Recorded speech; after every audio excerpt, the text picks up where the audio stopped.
हिमालय के पवित्र पर्वत साधना के लिए संसार में सबसे उपयुक्त स्थान माने जाते हैं। हिमालय क्षेत्र अति विशाल और सघन है।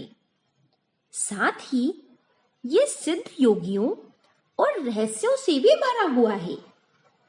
इन्हीं सिद्ध पुरुषों के दर्शन की लालसा मन में लिए श्रद्धालुओं के एक दल ने हिमालय की यात्रा शुरू की।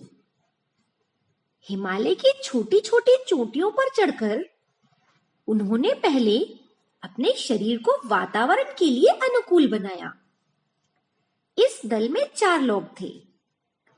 सबकी लगभग उम्र 35 से 45 वर्ष के बीच थी। इन सभी के मन में इच्छा थी कि किसी सिद्ध योगी या महात्मा के दर्शन हो जाएं, तो जीवन सफल हो जाए। हिमालय के दुर्गम मार्ग पर आगे बढ़ते हुए वे एक पतली सी पथरीली पगडंडी के पास पहुंच गए। इस पगडंडी के एक तरफ पहाड़ था और दूसरी तरफ नीचे खाई में एक पहाड़ी नदी बह रही थी।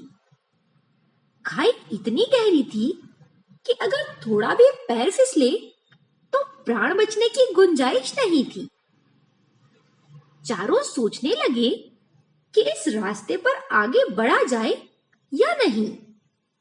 आगे बढ़ने का मतलब सीधे मौत को चुनौती देना था और पीछे लौटने का मतलब था अपनी अब तक की मेहनत पर पानी फेरना। आगे बढ़ने के सवाल पर कोई राय नहीं बन पा रही थी, लेकिन फिर सभी ने यह निश्चय किया कि चाहे जो भी हो वो आगे बढ़ेंगे। चारों एक सीध में धीरे धीरे कदमों से आगे बढ़ने लगे। उन्होंने तय किया कि वो एक दूसरे का हाथ नहीं पकड़ेंगे, जिससे कोई एक अगर फिसले भी तो वो सभी खाई में ना गिर जाएं। ऊपर पहाड़ से भी छोटे मोटे पत्थर सरकते हुए आ रहे थे। थोड़ा आगे पहुंचकर पगडंडी ने एक बहुत तीखा मोड़ लिया। उस मोड़ पर एक स्थान ऐसा था जहां से थोड़ी छलांग लगाकर आगे बढ़ना था। इतनी ऊंचाई पर बिना किसी सुरक्षा के ये कार्य अत्यंत मुश्किल था, लेकिन सिद्ध महात्माओं के दर्शन की अभिलाषा में उन्होंने ये चुनौती भी पार कर डाली। चारों ने पगडंडी को पार करके राहत की सांस ली। पगडंडी के उस छोर पर पहुंचने के बाद उन्होंने देखा कि जगह बहुत ही खूबसूरत है। पहाड़ों से गिरते झरने, जंगली फूलों की लताएं और सघन वृक्ष इस स्थान की सुंदरता में 4 चांद लगा रहे थे। लेकिन दुख की बात यह थी कि यहां से आगे कोई रास्ता नहीं था। ये देखकर वो चारों थोड़े निराश हो गए। उन्हें लगा उनकी मेहनत बेकार गई। अब उनके पास दोबारा पगडंडी पार करने की हिम्मत और ताकत दोनों ही नहीं बची थी। ऐसा लगने लगा कि उनकी हिमालय यात्रा का दुखद अंत आ चुका है।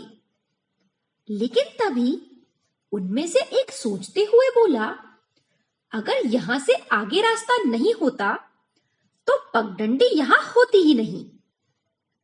इस पगडंडी का कोई उद्देश्य तो जरूर है। ये सोचकर चारों की आंखों में एक चमक आ गई। अब वे दोगुने जोश के साथ कोई मार्ग खोजने में लग गए। बहुत देर खोजने के बाद उनमें से एक को झरने के नीचे खाली स्थान नजर आया। थोड़ा पास जाकर देखने पर वहां एक रास्ता दिखाई दिया। फिसलन भरी चट्टानों पर चलकर वो झरने के नीचे बने उस स्थान पर पहुंच गए। ये सचमुच एक गुफा ही थी। गुफा में कदम रखते ही उनके मन के विचार धीरे धीरे स्थिर होने लगे। गुफा के थोड़ा भीतर जाने पर उन्हें एक कोने में धूनी जलती हुई दिखाई दी। ये देखकर चारों बहुत खुश हुए। उन्हें ये लगने लगा कि ये गुफा अवश्य ही किसी महात्मा का तपस्या स्थल है और महात्मा अभी कहीं गए होंगे। उनके गुफा में आते ही हम उनके दर्शन कर लेंगे। लेकिन तब तक वे चारों वहीं पालती मारकर महात्मा की प्रतीक्षा में बैठ गए। किसी अज्ञात प्रेरणा से वो आंख बंद करके ध्यान करने लगे। स्थान का प्रभाव इतना गहरा था कि शीघ्र ही वे गहरे ध्यान में डूब गए। आंखें बंद करते ही उन्हें विचित्र दृश्य दिखाई देने लगे। कभी उनका भूतकाल आंखों के सामने आ जाता तो कभी उनका पूर्व जन्म। भविष्य में होने वाली घटनाओं की धुंधली झलक भी उन्हें दिखाई देने लगी थी। इस अवस्था में उन्हें अद्भुत आनंद आ रहा था।